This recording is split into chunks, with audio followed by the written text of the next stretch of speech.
आज एक और टॉपिक हम स्टार्ट करने जा रहे हैं, क्लास मैट्रिक्स से रिलेटेड है।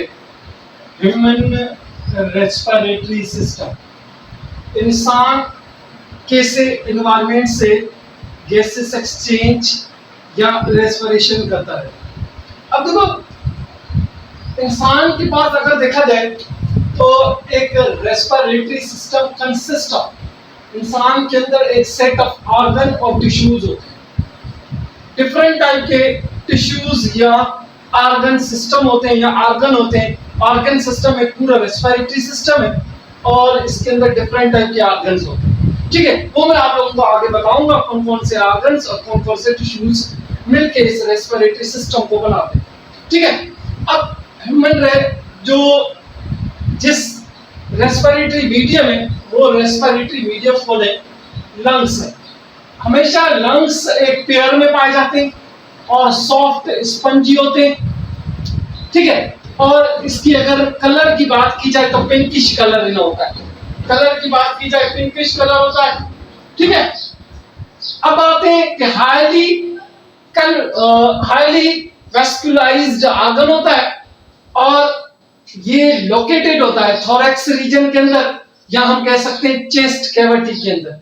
चेस्ट या कैविटी या थोरैक्स कैविटी के अंदर हमारे दोनों लंग्स पाए जाते हैं। ठीक है, उसके बाद जो लंग्स है ये एक किस्म का ह्यूमन प्राइमरी रेस्पिरेटरी ऑर्गन है। किस्म का ह्यूमन प्राइमरी रेस्पिरेटरी ऑर्गन है जो हमारे सांस उठाने में हेल्प करता है। हम कह सकते हैं लंग्स एक क्या है, रेस्पिरेटरी ऑर्गन है। और दोनों राइट और लेफ्ट लंग्स एक दूसरे से डिसिमिलर होते हैं। ठीक है, ये चीज याद रखनी है कि लेफ्ट लंग्स स्मॉलर देन होता है राइट लंग्स से, क्योंकि एक बड़ा रीजन होता है हार्ट की वजह से, क्योंकि हमारा हार्ट जो है थोड़ा सा लेफ्ट साइड पे होता है, इसलिए हमारा जो लंग्स है वो क्या होता है कि छोटा होता है, यानी कि उसकी जो साइज है वो छोटी होती है। ठीक है, अब हमारे दो लंग्स होते हैं, एक राइट लंग्स होता है, एक लेफ्ट लंग्स होता है। राइट लंग्स के अंदर 3 लोब्स होता है, एक सुपीरियर लोब होता है, एक मिडिल लोब होता है और एक इंफीरियर लोब होता है।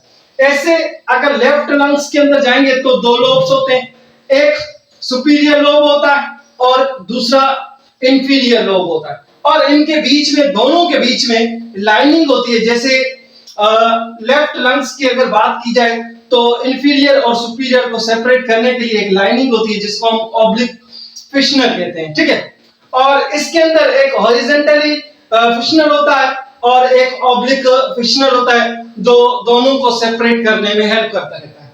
उसके बाद अगर लंग्स की प्रोटेक्शंस की बात करें कि हमारे जो रेस्पिरेटरी ऑर्गन या मीडियम वो किस चीज से प्रोटेक्ट हुआ होता है, ये चीज याद रखना कि हमारे दोनों लंग्स है वो रिब से प्रोटेक्ट होते हैं। हम उनको रिब केज भी कह सकते हैं।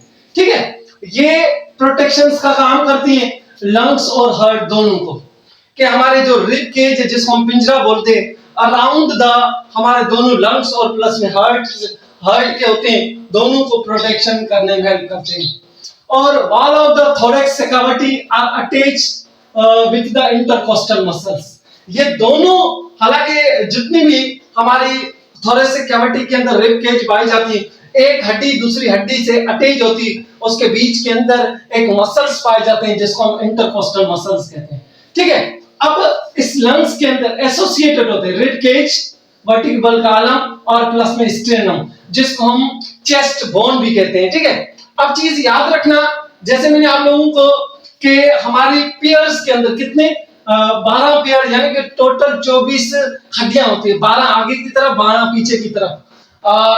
पीछे की तरफ हमारे वर्टिब्रल कॉलम से अटैच होती है और आगे की तरफ से हमारे स्टेर्नम से अटैच होती है, और ऐसे दोनों एक पिंजरा बन जाता है और इनके बीच में जो गोश्त होता है उस गोश्त को हम इंटरकोस्टल मसल्स कहते हैं, और जो हड्डियां होती हैं उनको हम रिब केज कहते हैं। ठीक है, उसके बाद आते हैं कि लंग्स खुद की बात करें तो लंग्स की आउटर एक लेयर होती है या मेम्ब्रेन होती है, उसको हम पेराइटल प्रिमिला कहते हैं, जो आउटर होती है। उसके बाद थोड़ी सी इनर होती है जिसको हम वेसिकल प्रिमिला इनर कहते हैं। इन दोनों को हम पर्मिनल मेम्ब्रेन्स कहते हैं, और इन दोनों मेम्ब्रेन के बीच में कैविटी होती है, उस कैविटी के अंदर फ्लूइड होता है जिसको हम पिनल फ्लूइड भी कहते हैं। ये ज्यादातर कशंस वगैरह या दबाव वगैरह को प्रोटेक्ट करने में हेल्प करता रहता है। उसके बाद हम आते हैं थोरेसिक कैविटी, और प्लस में हमारे एब्डोमेन कैविटी, यानी कि हमारे जो डाइजेशन सिस्टम और रेस्पिरेटरी सिस्टम को दोनों अलग करने वाला एक लेयर होती है, मस्कुलर लेयर होती है, स्मूथ मसल्स की बनी हुई, जिसको हम कहते हैं डायफ्राम, जो हमारे रेस्पिरेटरी सिस्टम और डाइजेशन सिस्टम को अलग करने में हेल्प करती रहती है। ये हमारा रेस्पिरेटरी सिस्टम की डायग्राम है।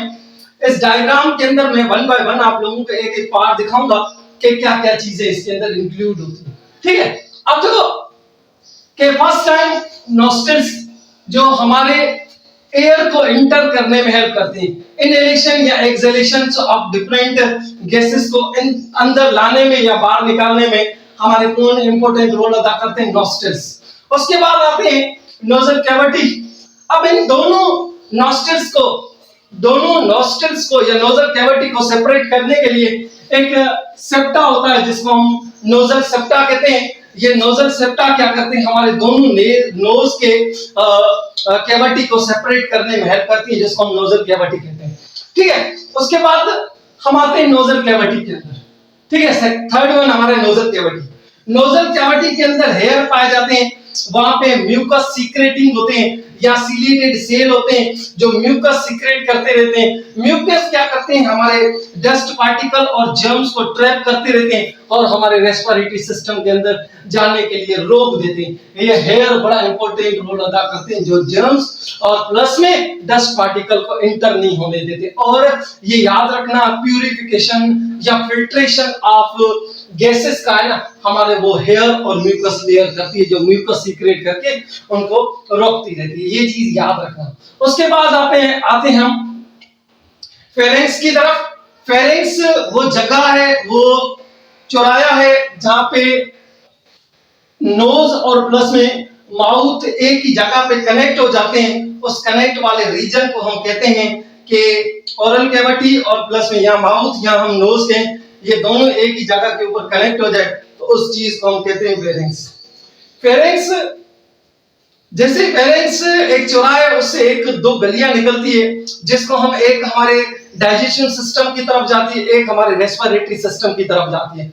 अब जो हम खाना वगैरह खाते हैं वो हमारी सांस की नली के अंदर क्यों नहीं जाता है? क्योंकि उसको रोकने के लिए एक मस्कुलर, एक फिंगर लाइक प्रोजेक्शन जैसा एक मसल्स पाया जाता है, जिसको हम एपिग्लोटिस कहते हैं। ये एपिग्लोटिस क्या करता है? हमारे फूड को रोकती है हमारे रेस्पिरेटरी ट्रैक से। ठीक है, उसको अंदर नहीं जाने देती है। रेस्पिरेटरी ट्रैक के अंदर खाने को बचाती है हमारा कौन? एपिग्लोटिस। उसके बाद हम आते हैं हमारे लेरिंक्स की तरफ। लेरिंक्स एक हमारा वॉइस बॉक्स है जो ट्रेकिया के ऊपर पाया जाता है और हमारे वॉइस वगैरह प्रोड्यूस करने में हेल्प करता रहता है। उसके बाद लेरिंक्स के बाद आते हैं ट्रेकिया। ठीक है, ट्रेकिया एक C shaped wing like structure है। कभी कभी हमारा खाना रेस्पिरेटरी सिस्टम के अंदर आ जाता है तो ये सी शेप्ड ये कोलैप्स करता है और हमारा खाना ऊपर की तरफ वापस मूव करके जाता है। इसलिए ये जो रिंग लाइक स्ट्रक्चर होता है ट्रेकिया, और खाने को बैक फ्लो कराने में हेल्प करता रहता है। कभी कभी हमारा खाना अचानक से रेस्पिरेटरी मीडियम के अंदर चला जाता है तो उसको अंदर जाने से रोकने वाला ट्रेकिया भी होता है। ठीक है, उसके बाद ये ट्रेकिया बाइफर्केटेड होता है, एक लेफ्ट लंग्स के अंदर चला जाता है, एक राइट लंग्स के अंदर जाता है, जिसको हम क्या कहते हैं? ब्रोंचाई कहते हैं। ब्रोंचाई ट्रेकिया बाइफर्केटेड होता है ईच ब्रोंचाई के अंदर, और ये भी सी शेप्ड कार्टिलेजिनियस होती है। ठीक है, और inter into the respective lungs, और ये हर एक लंग्स के अंदर इंटर हो जाती है। ठीक है, उसके बाद हम आते हैं हमारे पास ब्रोंचाई के बाद ब्रोंचाई। ठीक है, ब्रोंचाई के बाद हम आते हैं ब्रोंचियोल्स। ये हमारी ब्रोंचाई, ब्रोंचियोल्स के अंदर ब्रोंचाई छोटी छोटी सी ट्यूब लाइक स्ट्रक्चर्स के अंदर और ज्यादा लंग्स के अंदर इंटर होती है कि bronchi are enter into lungs and small duct, जिसको हम ब्रोंचियोल्स कहते हैं। ये ब्रोंचियोल्स ईच लंग्स के अंदर ऐसे छोटी स्मॉल डक्ट्स होती है जो ब्रोंचाई से, ठीक है, फिर ब्रोंचाई आगे मूव करके जाती है अल्वेलाई के अंदर, जिसको हम एयर सेक या अल्वेलाई कहते हैं, जो जहां पे हमारा डीऑक्सीजनेटेड ब्लड लंग्स से आता है, वहां गैसेस का एक्सचेंज होता है। एक्सचेंज होने के बाद हमारा पूरा रेस्पिरेटरी सिस्टम ऐसे ही काम करता रहता है, ठीक है। जैसे एयर नोजल कैविटी, फिर फेरिंग्स, फिर लेरिंग्स, ट्रेकिया, और फिर ब्रोंचाई, ब्रोंचियोल्स, और फिर अल्वेलाई, ऐसे एयर पाथवे से मूव करके अल्वेलाई के पास पहुंचती है और वहां पे गैसेस एक्सचेंज होती रहती है। ऐसे हमारा रेस्पिरेटरी सिस्टम पूरा काम करता रहता है प्रॉपर तरीके से, और ऐसे इंसान या दूसरे लिविंग ऑर्गेनिज्म जो एनिमल्स वगैरह है वो सर्वाइव करते रहते हैं। ये हमारा आज का टॉपिक था क्लास मैट्रिक्स से रिलेटेड लंग्स। इंशाल्लाह ताला इसके बाद भी एक और टॉपिक उसके साथ हम मिलेंगे। Thank you, Allah Hafiz.